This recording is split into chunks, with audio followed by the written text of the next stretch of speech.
How you doing? I got a song coming out on Friday, and what day is that from today? That's the 10th. It's basically this little track, instrumental track. It's called Groove Suckah, because that's what it make you want to do. Basically using this track as a kind of a transition piece. It starts out one way and ends out another way. So it basically starts out how I normally would, make tracks, boom, boom, kaboom, boom, cat, boom, boom, normal hip hoppy type jump, where it's just a sample that I, crafted a beat around. So I basically started off with this sample, this cymatics guitar loop.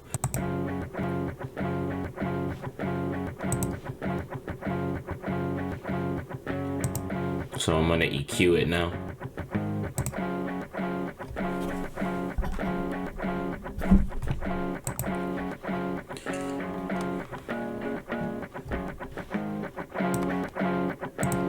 So, what did I do in here?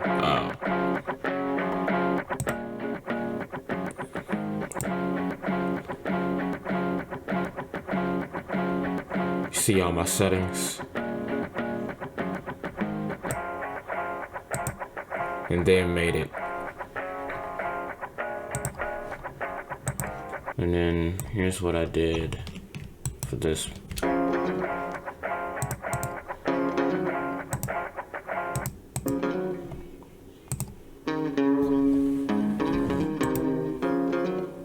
I think I just played that in.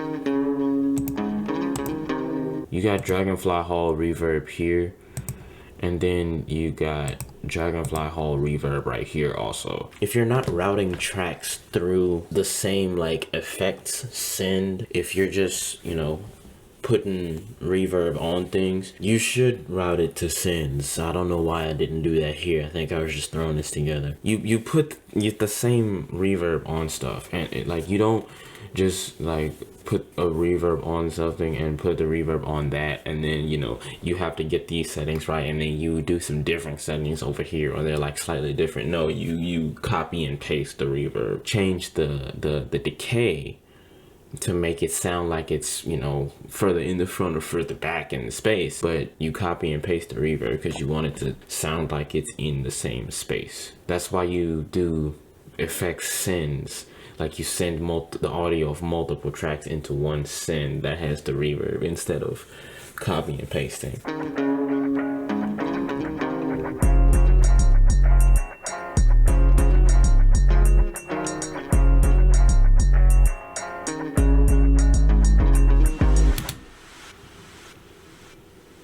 Where did I get this glass bell thing from? It's within FL Studio. In here, you go to packs, you go to percussion, and it's right there. It's in there somewhere.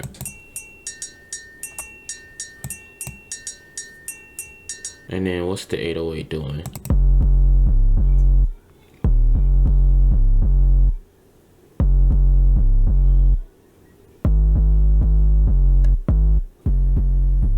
That's what it sounds like by itself. I did a little bit of boost, some room. I don't think I did any of this. This is normal. That helps it get some saturation all by itself.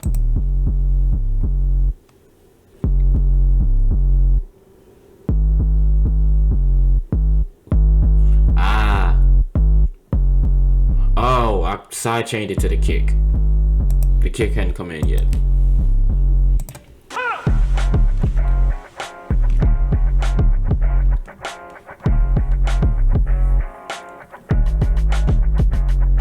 This, and you saw how I didn't start off the beat right off. That gives it a little extra groove to it or something. You build up and sound, boom, boom, boom. Don't start off with the kick or the 808 or nothing. Cut everything out and just let one thing come in, and then let the beat come back in. That adds some I don't know what is, but it adds some of that.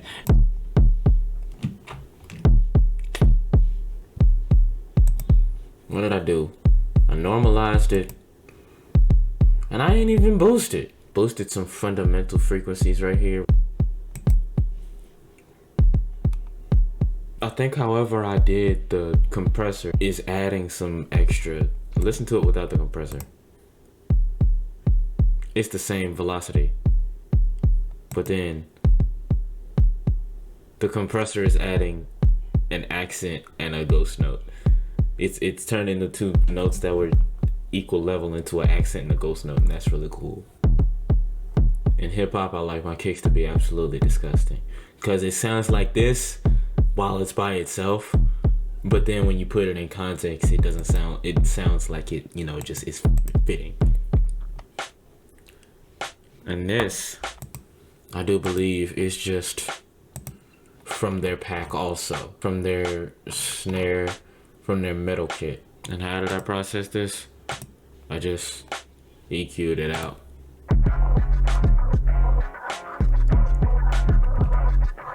What is this? Oh, I changed the pitch. Wait, yeah, it's. That's what that is. It was pitched down twice. And then how did I process it? With Lil Arta Boy. So there's a lot of pitch shifting on this thing. And now it sounds like, oh, and then I processed it like this. Oh, and then I did like a Alt R. I just did through the whole thing and then hit the randomizer button. Told it to spread over 2 octaves and it did this.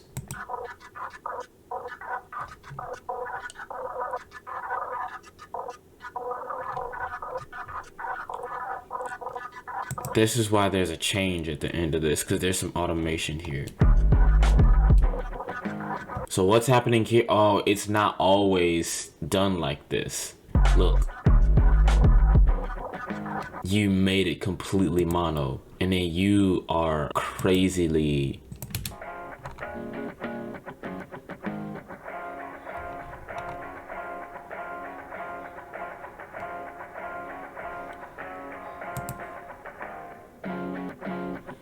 And then it returns it back to the way that it was.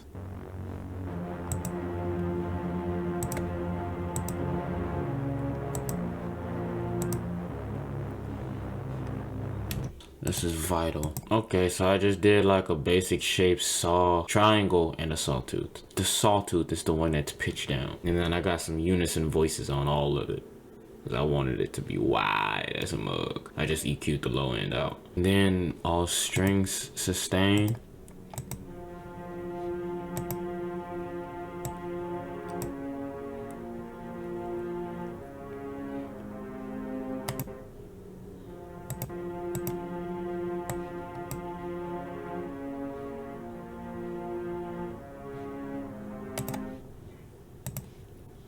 Now there's another one that comes in. Oh, you.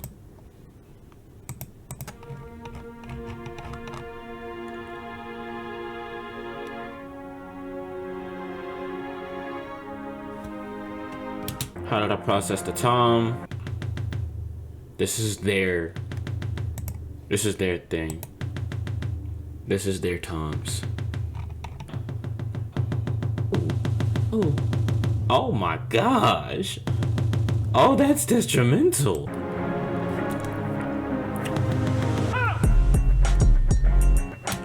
I got part of them going to the left and part of them going to the right. I don't know which side that is or which side that is, but one of them is going over there and one of them is going over there. So one of them is going over there and one of them is going over there.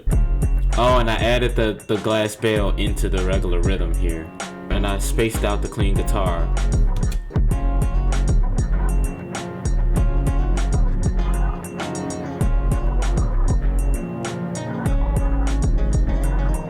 Something that I have to tell myself, you see how much you can do, like how good it can sound with so few elements. Adding the same thing pitched up or pitched down can have dramatic energy shifts. This is just vital, and the strings again. Yeah. And then what is this creeper drone? This is flex.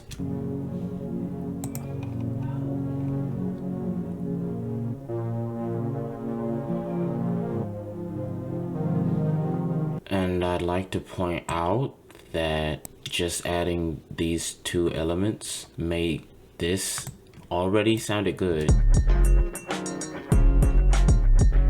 These are literally just playing the same thing layered on top of each other, and this is just playing the same chords but fleshed out. It makes it sound so just lush. And then adding that lushness kind of like brings the story of the song to like a different place, where it's like resolving some elements of the story that have gone unfinished. What is this? This, my friends, is me playing on my practice pad. There's sometimes where you want to bring a certain sound in, or even like a vocal, and it's the way that it is, the way the track is at the moment, it would be really abrupt if you just brought it the frick in. If you lead it in with the same note that you started on, that or I took that and reversed it and just brought that in like that.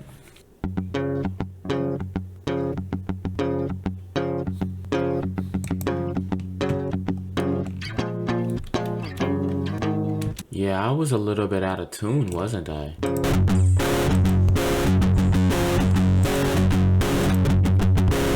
And with Pulse,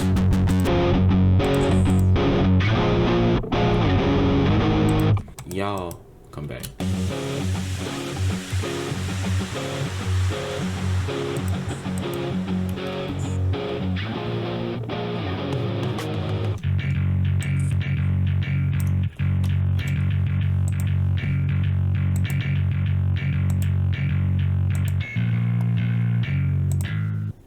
This is sounding like this when you pull it out.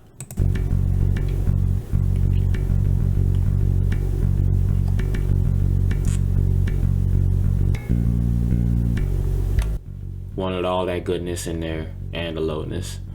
TSE bod.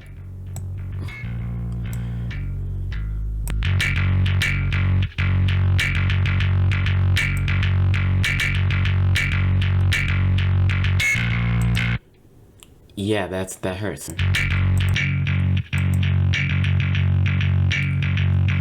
Yeah, that I got some bass amp IRs also. And what did I do with the EQ?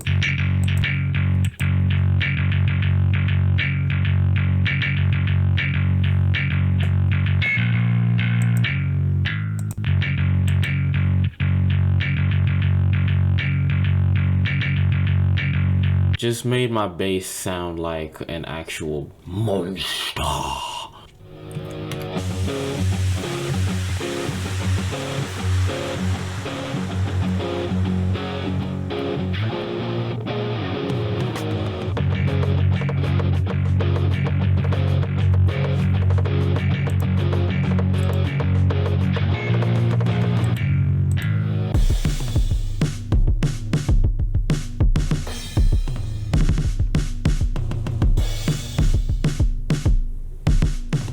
Hey, you drummers, why don't you tell me if you can play that? Because I really was trying to think of it as what an actual drummer would do or be able to do. For real, tell me if you can play that. I wanted to make sure I'm being realistic for the most part. I don't know if I want to hold y'all up too much, but I do want to go back over how I did this kick.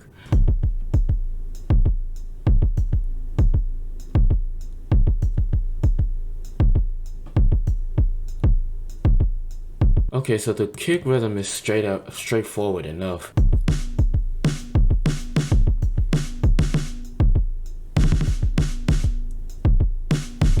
Okay, so I didn't want it to be so super straightforward.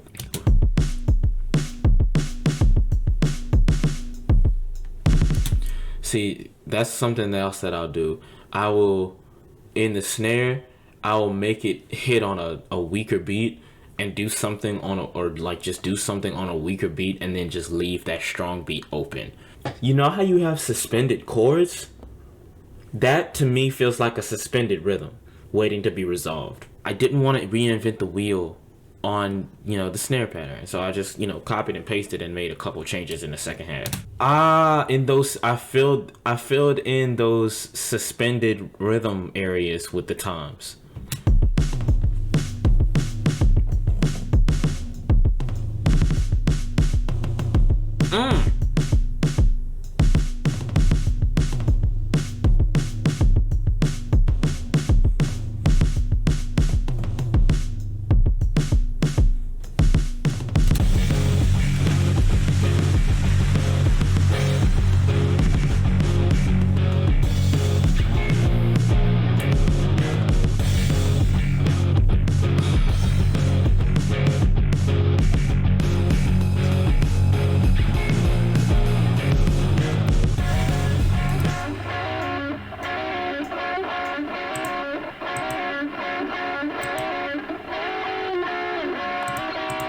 EQ out all the lows. I put a little flanger on it because I wanted it to be wide. And of course, I gave it some delay.